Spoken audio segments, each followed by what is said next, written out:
I'm going to allow the individual participants to introduce themselves and say who they are here representing.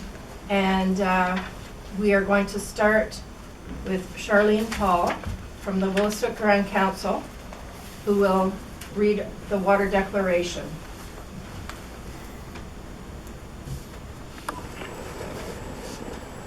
Hi, I'm Sharlene Paul from the Wolastoq Territory, and I'm a clan mother from the Wolf Clan. It's the clan mothers that have we're the ones that are involved with the Wolastoq Council, and we provide guidance to our Grand Chief. So I just want to say that water is life. We consider a gift for life. We've never ever thought of water as a commodity. It's not a commodity to us, it's a human right. We feel it is a human right. And we are dependent on the earth for life as energy. You know, so I'd like to, I have a few copies here if you need them. We, the members of the Alliance, recognize the nation-to-nation peace and friendship treaties as the basis of our common ground, defining our responsibilities to the water and to each other, down through the generations. We affirm that water is the dynamic and creative element that sustains our life. Water moves and flows through deep aquifers, springs, bogs, brooks, marshes, lakes, rivers, and into the ocean tides throughout Wabanaki territory, to be drawn up into the clouds and fall as rain, returning to the land.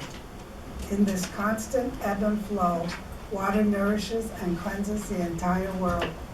It makes up who we are, as well as the other living beings. We live, grow, play, work, wash, cook, drink, rest, pray, and celebrate with the waters. What we do to the water, we do to ourselves. Water is limited and it is vulnerable. It needs to be protected and shared freely and fairly. Water is a human right. Water is not a commodity or merely a resource.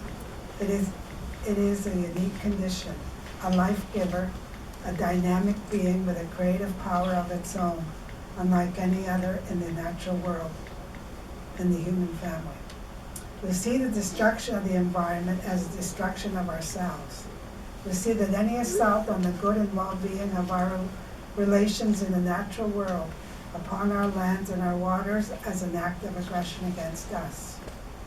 Today we recognize and resist the extensive abuses to water that resource industries and governments are unleashing, directly assaulting water. Some of these threats include fracking, tar sand pipelines, mining, clear cutting and spraying in the forest, river dams, industrial wastewater dumping, privatizing water services, coastal inundation and flash flooding from severe storms and climate change, industrial farming, nuclear power generation, endangered fish habitat, salmon farm management, government inaction. These abuses render water toxic, diverted, substandard, unreliable, and unavailable. All of these assaults on water are abusive to the web of life, which our societies are embedded in and depend upon to survive and thrive for the next 7 generations. Our children and grandchildren deserve better and need to be protected from harm. The Peace and Friendship Alliance opposes these abuses. We are committed to restoring balance to our relationship with the water, thereby renewing our treaty responsibilities to each other as distinct nations. When we care for the water, we care for each other. We will care for the water by building a sustainable economy that rapidly transitions away from fossil fuels to renewables, restore our forests, reduces the carbon footprint, decentralize energy supply, and builds food security through a regional biodiverse farming sector. We call on governments to amend their laws and regulations to accommodate the United Nations Declaration on the Rights of Indigenous Peoples. These laws and regulations must take into account sovereign Aboriginal title of Wolastoqiyik, Maliseet, Passamaquoddy, and Mi'kmaq, involving their inherent and inalienable rights, including, among others, their right to exercise free, prior, and informed consent, and their right to participate in economic development that affects the waters in their lands. These laws and regulations must also take into account the balance of interest involving the farming sector, forestry sector, fishery sector, renewable energy sector, manufacturing sector, as well as health services and tourism industry, among others.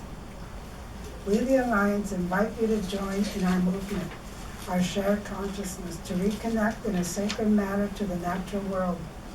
Our nation will stand shoulder to shoulder to protect the water and secure a future for our children and our grandchildren. This water declaration is declared in peace and friendship. On the 30th of May 2015, at the mouth of the Wolastoqiyik, St. John River, and the shore of the Bay of Fundy, the Peace and Friendship Alliance. Last night, I happened to hear Pam Pomier speak, and she was very encouraging, and she was so excited to hear of this alliance. And she said it's so important that the Native community is the shield, and the community standing behind us is the sword. You know, because we have the right to protect this land as Wolastoqiyik, you know, and we need to strengthen the people behind us to help us with this. So that's basically what I had to say. That I just want to reiterate that water is life. And it doesn't matter how much economic development is done, if we don't have the water, we won't survive. Our children won't survive. Thank you. Okay. You want me to continue on with this after? Is that into it? Okay. My name is Bill Ayer. I'm a resident of the city of Fredericton. I worked in the government as a civil servant from 1973 through to 2002. I'm a trained, and I worked in that function in the government as manager first of environmental quality section, and I completed in 2002 as the director of sustainable planning for the province and for the department. Over the years, I've been working my training has been as an aquatic biologist, but in addition to that, my training came from work that I had done at the University of Maine on the Penobscot River in the state of Maine. I was born in Maine and raised, and so is my wife, in the state of Maine. We are dual citizens in Canada, and having been raised in the state of Maine, I have a sensitive feeling about the Penobscot and the Maine waters. And the Penobscot at the time that I worked on it in 1966 was extremely polluted river, heavily loaded with organics, was in desperate condition. And the work I did was on a small crustacean, a plankton, and it gave me some idea into the beginnings of my knowledge about how rivers could be impacted by water quality damage. So that's who I am, generally.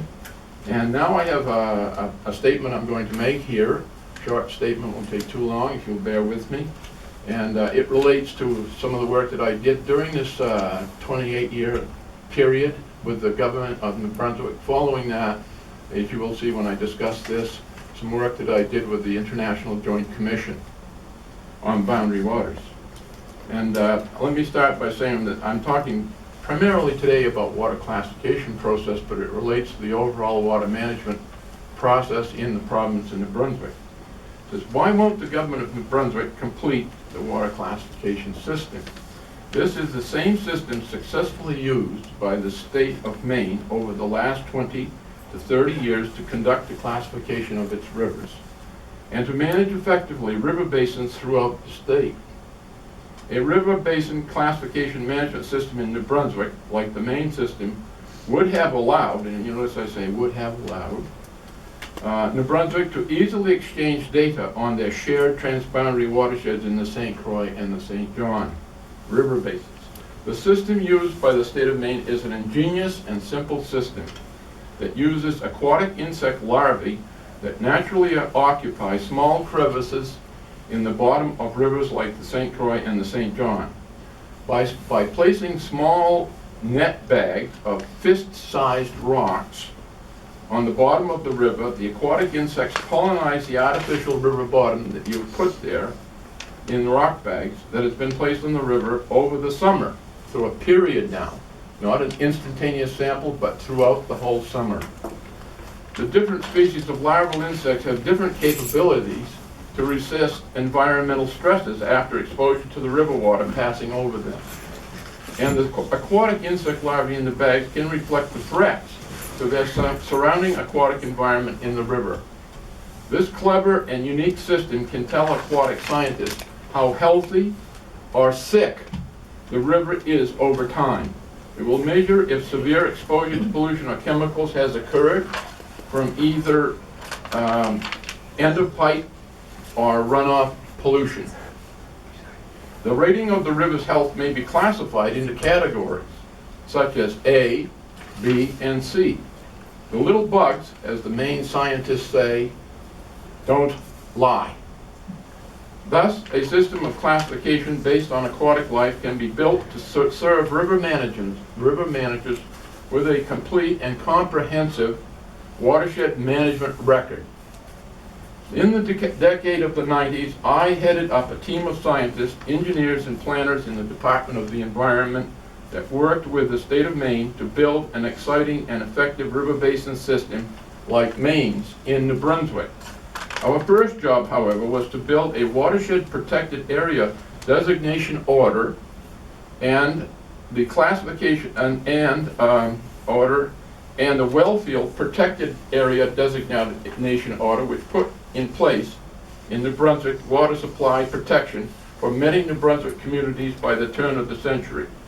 Shortly thereafter, the classification regulation under the Clean Water Act was completed and passed in 2002. In New Brunswick, we innovated more after the classification regulation was passed than Maine did. And we began the process of putting together local citizen teams in a program known as Outreach and Partnering, which was funded by the Environmental Trust Fund. Through much hard work by provincial and working group people, the process of building the effort into today's 19 citizen group has progressed throughout the river basins in the province. The groups were set up to complete the watershed evaluations, to suggest the classes of water in the basins, to create action plans, and to provide the Minister of the Environment and local government with proposals for classification efforts that the basin groups had adopted. They were their adopted children, so to speak. Following the classification of their rivers, the basin groups had adopted. Following the classification of the rivers, the basin groups would continue to monitor the rivers and to work on best management practices, which would be corrective practices, with the non-compliant uses on the river over time to bring the river water quality in line with the river classifications established between their stakeholders and the province. So it wasn't a one-way street. It wasn't just the province putting out, this is how you're going to do it. It was an interactive process, and that was the difference we made within the state of Maine. We made sure we had this outreach and partnering process. However, as time moved on from the passage of the unique classification regulation in 2002, something went terribly wrong with the direction of the program inside of the Department of the Environment. Suddenly, the brakes were applied around 2005, and the progress on the program stalled. By 2005, I had retired from the department in 2002, but had stayed on from 2002 to 2012 as an unpaid citizen contact between the government of New Brunswick and the International Joint Commission between Canada and the United States on the St. Croix and St. John rivers. The board was known as the International St. Croix River Watershed Board. During my stay on the board, I continued to meet with the Department of the Environment and local government representatives with regard to the work of the board. The board was most anxious, and they kept asking me to see the New Brunswick water classification process adopted on the New Brunswick side of the St. Croix to match the main program already in place on the main side of the river.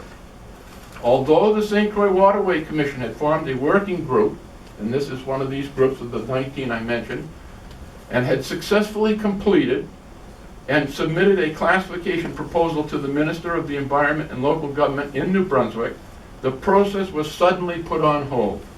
From 2005 to 2012, when I resigned from the board, the river was never classified, completely.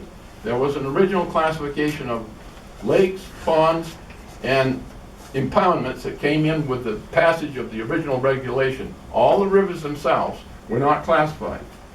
I had numerous meetings with different individuals from the department, but I never succeeded in learning the New Brunswick government's reason why it would stubbornly not classify the river. And so now we are at 2016, some 14 years after the passage of the classification regulation, and we are told that the government of the day is seriously considering a water strategy for New Brunswick, and that's why we're here, which clearly does not include the water classification process, if you read the strategy, or regulation. At this